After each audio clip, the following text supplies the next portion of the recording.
Bem-vindo a mais um podcast Safety, tornando o mundo mais seguro. Quem é que nunca se preocupou com os riscos externos que estamos expostos diariamente, como, por exemplo, acidentes no trânsito, violência nas ruas? Chegar em casa, depois de um dia onde tudo pode acontecer, é uma sensação de alívio daquelas. Com a flexibilização de abertura das atividades comerciais, as coisas parecem estar voltando a seu estado normal. Sabemos que agora o normal mudou e as nossas rotinas incluem cuidados diários com higienização, principalmente fora de casa, a fim de evitar a contaminação do vírus da Covid-19. Mas em casa, também estamos expostos a outros perigos que precisam de atenção.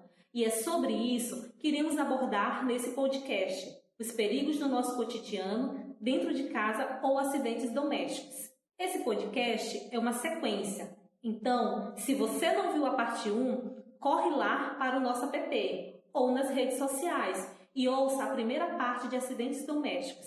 Eu te espero aqui. Olá, pessoal! Tudo bem? Eu me chamo Regiane Sanches, sou técnica em segurança do trabalho e hoje eu vou te conduzir em mais um SafeCast. Como já vimos anteriormente, os acidentes domésticos são caracterizados como aqueles que ocorrem no local onde habitamos ou em seu entorno, sendo bastante comuns, principalmente com crianças e idosos. Na primeira parte desse podcast, abordamos alguns tipos comuns como queimaduras, quedas, engasgos, vazamentos de GLP e etc. No podcast de hoje, daremos continuidade falando sobre contusões, intoxicações, afogamentos e choques elétricos. Quem é que nunca levou uma pancada distraidamente em algum lugar da casa e depois ficou com hematoma? As contusões são situações costumeiras e acontecem em momentos de desatenção no decorrer do dia. Em geral, as contusões são leves, como um chute na perna da mesa, uma batida do cotovelo na maçaneta ou uma queda na calçada. A gravidade das contusões varia conforme o impacto, podendo ocorrer dor no local da pancada, inchaço e uma mancha roxa no local. A dor pode durar de 1 a 2 dias, mas depois desaparece.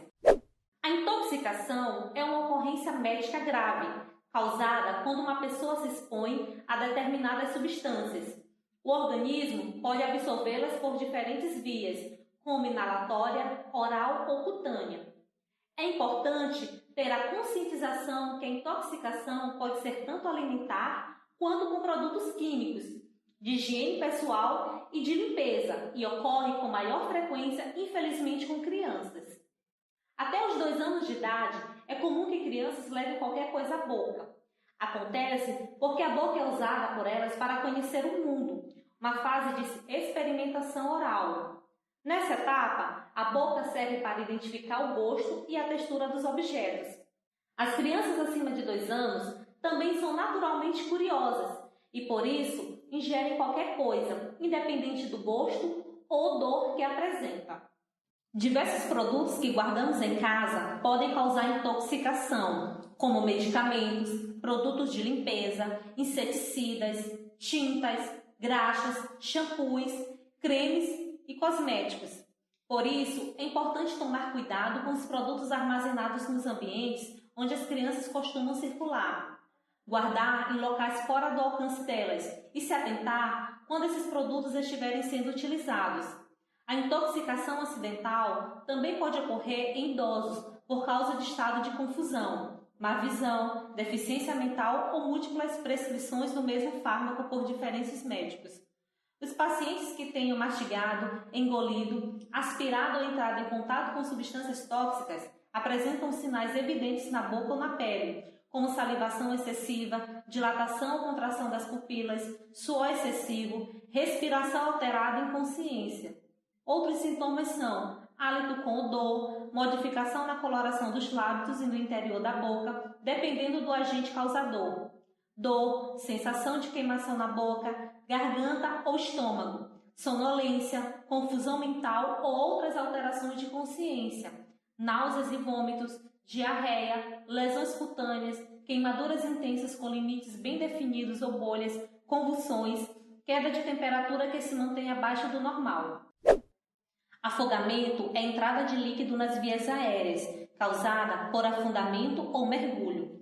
Provoca falta de oxigênio no sangue, afetando todos os órgãos e tecidos. São um tipo comum de acidente doméstico e um grande perigo maior para as crianças pequenas, principalmente se você tiver uma piscina ou uma banheira em casa. O afogamento normalmente ocorre de maneira rápida e silenciosa. Alguns minutos sem supervisão com as crianças pode ser fatal se elas estiverem perto de recipientes que armazenem água, sobretudo em grande quantidade. Mas não se engane, é importante lembrar que afogamentos com crianças podem também acontecer em baldes, bacias e tanque de lavar roupa, mesmo que com nível baixo de água. 2 minutos de submersão podem levar à inconsciência e, passando de 4 minutos, pode ocasionar graves danos cerebrais ou até mesmo levar a óbito. Por possuírem a cabeça mais pesada que o corpo, crianças com até 4 anos de idade ainda não têm força suficiente para se levantarem sozinhas e nem mesmo a capacidade de reagir rapidamente a uma situação de risco.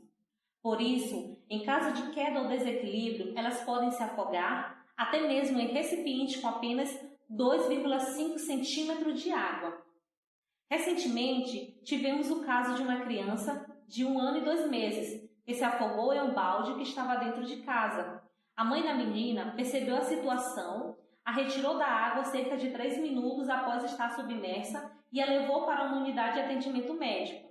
A menina teve uma parada cardiorrespiratória, que conseguiu ser revertida com o atendimento da equipe da unidade por militares do Corpo de Bombeiros. O processo de reanimação da criança durou cerca de 25 minutos. Os choques elétricos também são uma das maiores causas de um acidente doméstico e não fica restrito à faixa etária, podendo afetar crianças, idosos e adultos. Mesmo parecendo incomum em nosso dia a dia, o número de internações e mortes causadas por choques elétricos é significativo. As crianças menores requerem cuidado redobrado, devido à fragilidade, embora sua capacidade de recuperação seja muito positiva. Já os idosos, infelizmente, têm capacidade de recuperação das queimaduras por choques elétricos reduzidas, devido também à sua fragilidade. Ocorre principalmente por conta de fiações expostas, manuseio de aparelhos elétricos energizados com as mãos molhadas, troca de lâmpadas com os disjuntores desligados ou sobrecarga de instalações elétricas que podem ocasionar desarme no disjuntor. A intensidade da rede elétrica é que determinará a gravidade da queimadura. Contudo, mesmo que nas nossas casas a voltagem seja inferior à da rua, por exemplo, isso não quer dizer necessariamente que não haja risco. Se você gostou desse podcast de hoje, deixe seu comentário nas nossas redes sociais. Você também pode deixar sugestões de temas para serem abordados. E não perca a parte 3, onde iremos dar sequência abordando os primeiros socorros para os acidentes domésticos, que você já ouviu até aqui. Fique atento e até a próxima!